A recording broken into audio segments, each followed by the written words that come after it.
우리 오늘 말씀 시편 7편을 보겠습니다. 시편 7편 1절에서 17절까지 한 목소리로 같이 읽겠습니다. 여호와 내 하나님이여, 내가 주께 피하오니 나를 쫓아오는 모든 자들에게서 나를 구원하여 내소서. 건져낼 자가 없으면 그들이 사자같이 나를 찢고 뜯을까 하나이다.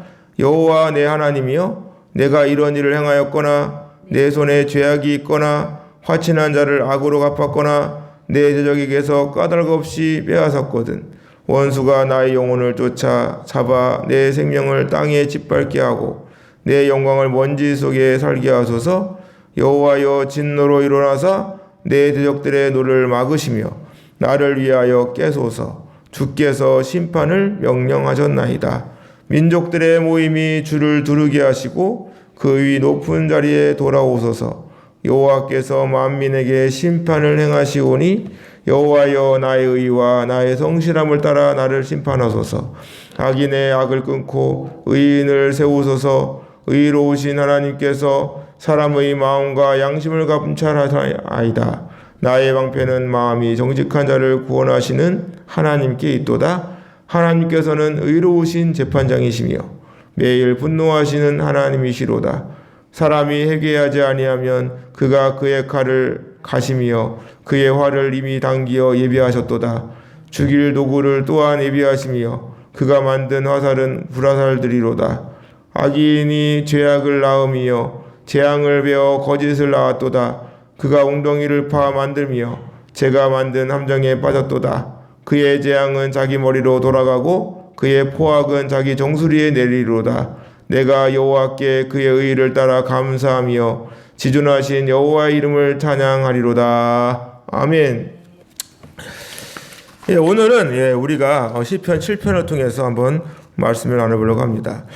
시편 7편을 보면 표제가 나와 있어요. 표제가 뭐라 나와 있냐면 다윗의 시가요온 베냐민의 구시의 말을 따라 여호와께 드린 노래라고 나와 있습니다. 근데 여기서 시가요온이라는 단어가 있는데 이 시가요온이라는 단어가 뭐냐면 이게 사가라는 단어가 나와. 원래 원문이 이제 사가니까 사가인데 이게 뭔 뜻이냐면 길을 잃다, 방황하다, 옆길로 빗나가다, 타락하다, 마치 무슨 죄와 연관된 것 같이 보이는 것이죠.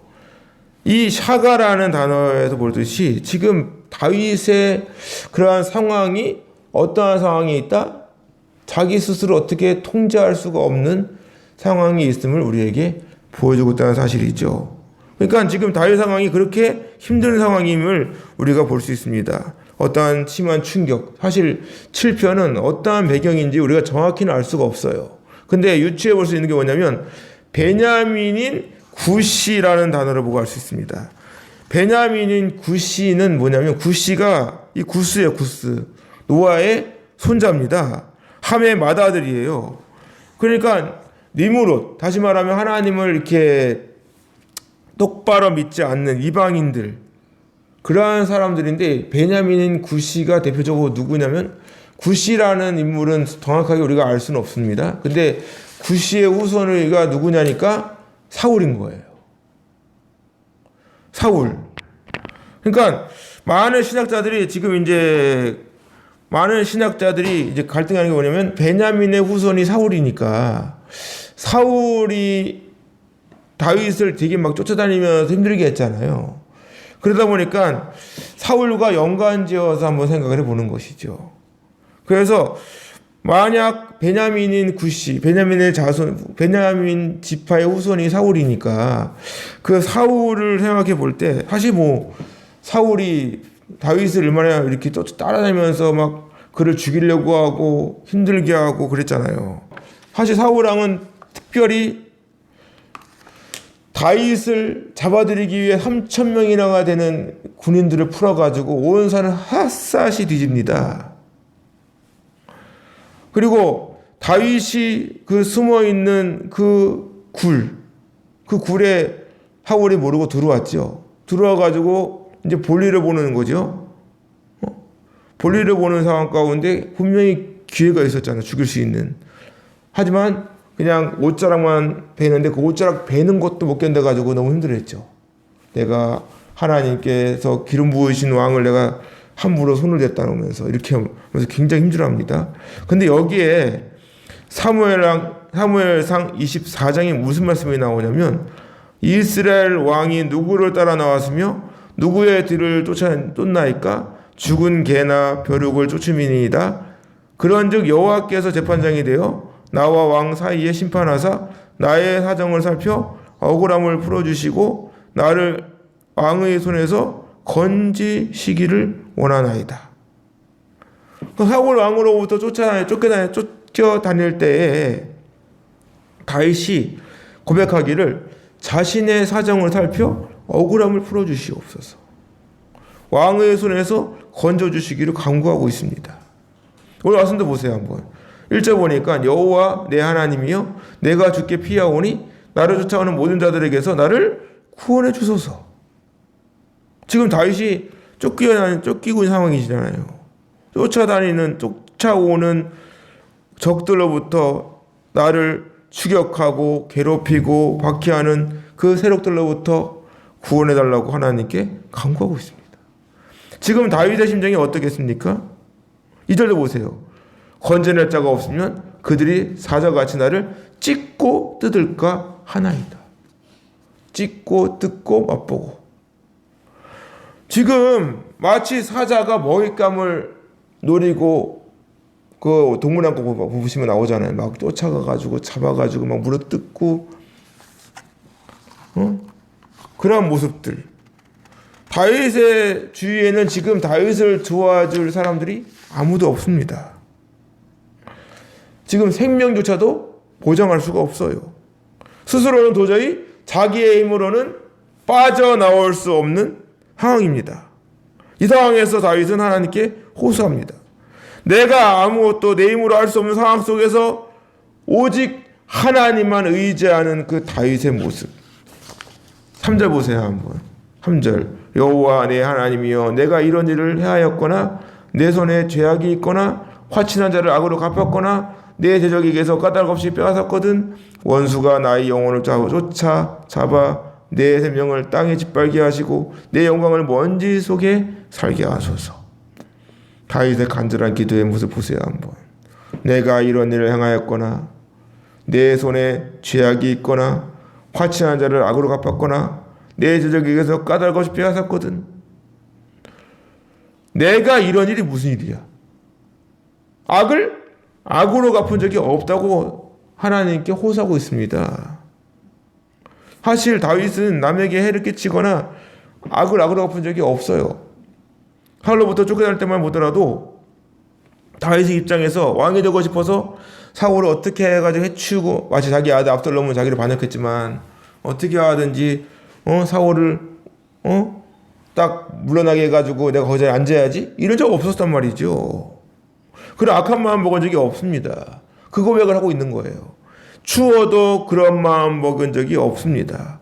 자신의 생명을 해하려고 많은 군사들을 풀어온 온 산을 샅샅이 뒤지고 동굴에 숨어 있다가 사울을 죽일 수 있는 기회가 왔음에도 불구하고 다윗은 사울을 하기는커녕 오히려 그 십강야에서 병사들과 함께 누워 있었을 때 그 자고 있는 사울을 보고 옆에 있던 아비새가 한 말 딱 하죠. 아우 지금이 기회라고. 하나님께서 주신 절체절명의 기회라고. 나에게 말씀만 하시라고. 두 번 할 필요 없다고. 한 방에 내가 끝내주겠다고 이렇게 말합니다. 이 말에 다윗이 뭐라냐면 죽이지 말라. 누구든지 손을 들어 여호와의 기름 부음 받은 자를 치면 죄가 없겠느냐. 그와 함께 여호와께서 살아계심을 두고 맹세하노니 여호와께서 그를 치시리니 혹은 죽은 날이 이르거나 또는 전장에 나가서 망하리라. 다시 말하면 무슨 말이냐면 하나님께서 하시도록 내버려 두라 이겁니다. 하나님께서 하시도록 내버려 두라. 이것이 다윗의 믿음이자 우리가 본받아야 할 믿음인 줄로 믿습니다. 우리는 때로 억울하고 비참하고 여러 가지 많은 오해도 받아요. 개척교회 했더니 개척교회 하면서 진짜 별일 다 겪었습니다.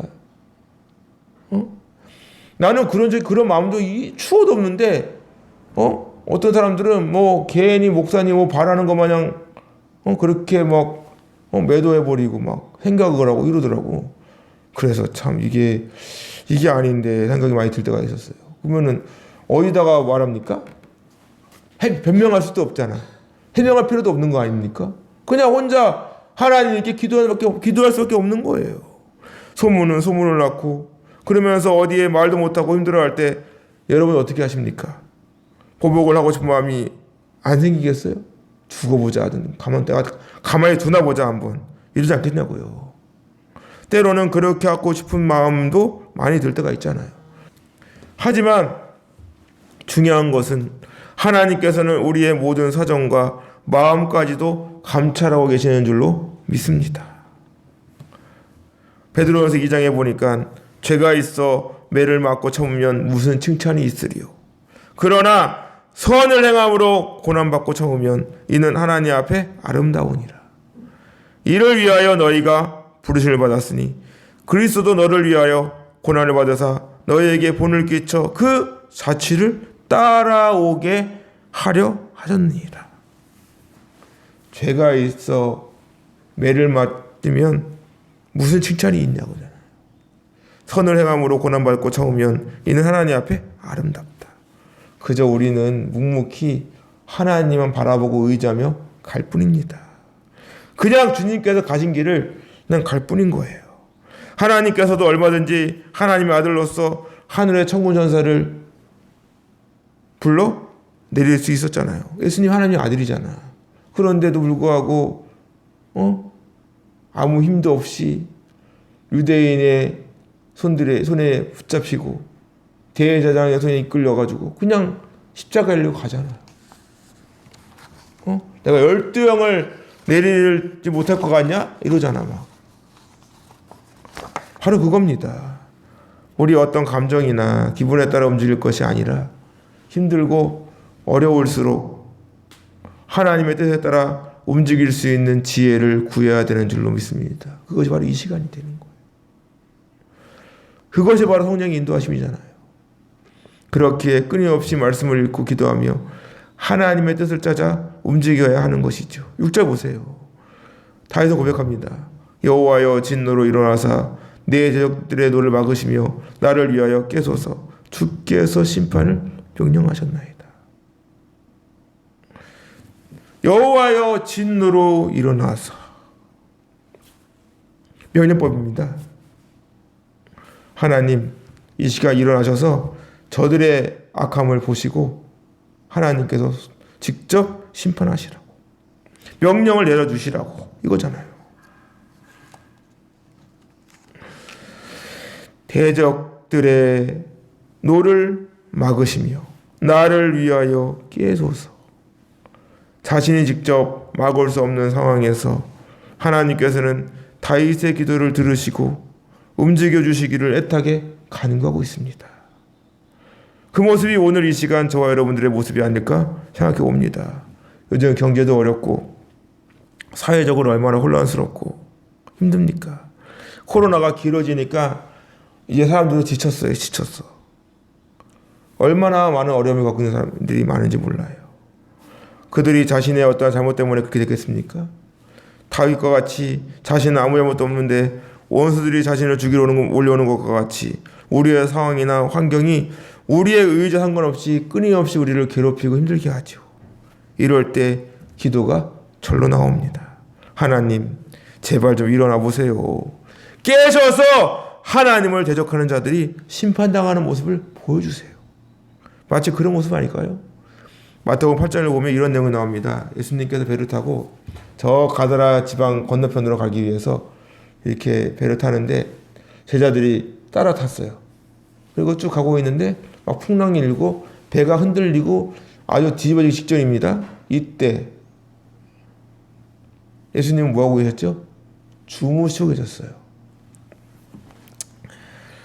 막 큰 놀이 일어나 배는 이제 흔들리는데도 불구하고 예수님은 주무십니다. 제자들이 어떻게 했겠어요? 마태복음 8장에 보니까 그 제자들이 나와 깨우며 이르되 주여 구원하소서 우리가 죽겠나이다. 같은 내용이 있는 마가복음 4장을 보니까 예수님께서는 고물에서 베개를 베고 주무시더니 제자들이 깨웁니다. 선생님이여 우리가 죽게 된 것을 돌보지 아니하시나이까.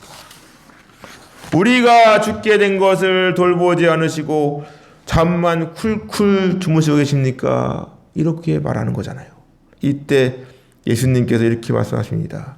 제자들을 향해서 믿음이 작은 자들아. 믿음이 작은 자들아. 누구에게 하는 말씀입니까? 바로 저와 여러분들 아니겠습니까? 믿음이 작은 자들아 하시고 일어나셔서 바람과 바다를 꾸짖으시니 곧 잔잔하게 됩니다. 다 놀라가지고 이분이 어떤 분이시길래 바람과 바다가 순종하냐. 그리고 가드라집에 갔더니 또 귀신 들리는 사람들이 난리 났죠. 그러니까 어떻게 합니까? 마침 옆에 돼지떼가 있네. 들어가! 이랬더니 막 들어가가지고 막 날뛰고 결국에는 저 바다에 가서 다 몰살해버리고. 지금 이 시간 우리에게 있어 가장 큰 문제가 무엇입니까? 예수님 제자들을 보세요. 분명히 예수님께서는 배에 함께 계십니다. 그런데 어디로 보고 계십니까? 풍랑이 일고 이슬에 흔들리는 배를 보고 있어요. 누구도 예수님께서 함께하고 계심을 인식하지 못하는 것인지 예수님께서 말씀하십니다. 어찌하여 무서워하느냐? 믿음이 작은 자들아. 믿음과 결부시키고 있습니다. 예수님께서 함께 하심에도 불구하고 주님이 도와주실 거야. 걱정하지 마요. 옆에 계시잖아. 근데 걱정하냐? 이러는 게 아니라 오히려 그 상황이나 환경을 보고 두려워하고 떨고 있어요. 이것이 우리의 모습입니다. 지금 하나님은 살아계셔서 우리와 함께하고 계십니다. 그럼에도 이 자리에 모인 저와 여러분들은 하나님을 바라보거나 그분을 믿고 의지하기보다는 자신의 상황과 환경으로 인해 두려워하고 걱정하고 있지 않는지, 심지어는 아직 일어나지도 않은 일에 대하여 근심하고 걱정하며 잠도 못 잡니다. 세상 사람들이 뭐라고 할까요? 야, 저 사람 맨날 신앙생활 잘한다더니 야, 저 모습 보니까 하나님 안 계시는 것 같아. 안 계시는 것이 분명히 이러지 않을까요? 다윗을 보세요. 다윗이 자신을 죽이려고 하는 원수를 보면서 삶을 포기했나요? 그렇지 않습니다. 힘들고 어려울수록 더욱더 주님을 의지합니다. 주님께 기도합니다. 얼마나 처절하게 하나님을 부르는지 몰라요. 나를 위하여 깨소서. 주께서 심판을 명령하셨나이다. 바로 그겁니다. 하나님께서 주무시고 계셔서 깨어나라고 부르는 것일까요? 부디 자신의 상황을 지켜봐달라고 하는 간절함이 아닐까요? 지금 우리에게 필요한 것은 하나님을 깨우는 것입니다. 하나님께서는 주무시는 분도 아니고 주시는 분도 아니잖아. 그러한 의미가 아니라 하나님을 간절히 찾으라는 거 아니겠습니까? 너희는 여호와를 만날 만한 때에 찾으라. 가까이 계실 때에 그를 부르라. 악인은 그의 길을, 불의한 자는 그의 생각을 버리고 여호와께로 돌아오라. 그리하면 그가 긍휼히 여기시리라. 우리 하나님께로 돌아오라. 그가 너그럽게 용서하시리라. 그리고 이어지는 말씀이 뭡니까? 이는 내 생각이 너희의 생각과 다르며 내 길은 너희의 길과 다름이니라. 여호와의 말씀이니라. 이는 하늘이 높은가 땅보다 높은 같이 내 길은 너희의 길보다 높으며 내 생각은 너희의 생각보다 높다. 우리는 이 시간 하나님의 뜻을 찾아야 합니다. 감당할 수 없는 어려움과 고난 앞에서 우리는 하나님을 찾아야 될 때인 줄로 믿습니다. 그리고 나를 향한 하나님의 뜻이 무엇인지를 우리는 발견해야 되는 거예요. 7절 보세요. 민족들의 모임이 주를 두르게 하시고 그 위 높은 자리에 돌아오소서. 여호와께서 만민에게 심판을 행하시오니 여호와여 나의 의와 나의 성실함을 따라 나를 심판하소서. 악인의 악을 끊고 의인을 세우소서. 의로우신 하나님께서 사람의 마음과 양심을 감찰하시나이다. 그리고 이어지는 말씀이 10절. 나의 방패는 마음이 정직한 자를 구원하시는 하나님께 있도다. 이 고백이 여러분들의 고백이 되기를 주님의 이름으로 축원합니다. 우리는 온전히 하나님의 은혜 아래 있어요. 걱정하거나 염려할 필요 없습니다. 하나님이 다 아십니다. 걱정한다고 한들 해결될 것도 아니고 다윗 보세요. 사방으로 다 에워싸여가지고 어디 피할 길도 없습니다. 그럼에도 불구하고 끊임없이 하나님을 찾고 부르짖는 그 모습. 다윗과 밧세바 그 사건 속에서도 자기가 그렇게 끔찍한 죄를 지었지만 그래도 하나님을 찾는 다윗의 모습. 사람은 그럴 수 있겠죠. 나도 두껍다, 나도 두꺼워 이럴 수 있겠지만 그래도 하나님을 찾는 그 모습이 우리가 본받아야 할 모습인 줄로 믿습니다. 하나님 앞에 언제든지 믿음으로 굳건하게 서서 마지막 절 보세요. 마지막 절 17절 보세요. 내가 여호와께 그의 의를 따라 감사하며 지존하신 여호와의 이름을 찬양하겠습니다. 얼마나 멋지십니까? 하나님께 늘 감사하며 하나님께 영광이 되는 길로 나아가는 것이 우리가 갈 길이다. 우리 환경과 상황은 내 의지 아무 상관없습니다. 그저 우리의 모든 삶은 하나님께서 주관하고 계심을 믿습니다. 그 믿음을 가지고 오늘 하루도 열심히 사시고 어떻게 또 석가탄신 일이네. 사람들은 우상에 빠지고 있지만 우리는 전능하신 하나님이 믿고 있는 사람으로서 이 온 땅이 다시금 복음을 회복되는 그러한 계기가 나로부터 시작될 수 있도록 열심히 기도하시고 하나님의 말씀을 붙들고 믿음을 따라서 영원한 천국을 바라보고 나아가는 우리 모두가 되기를 주님의 이름으로 축원합니다.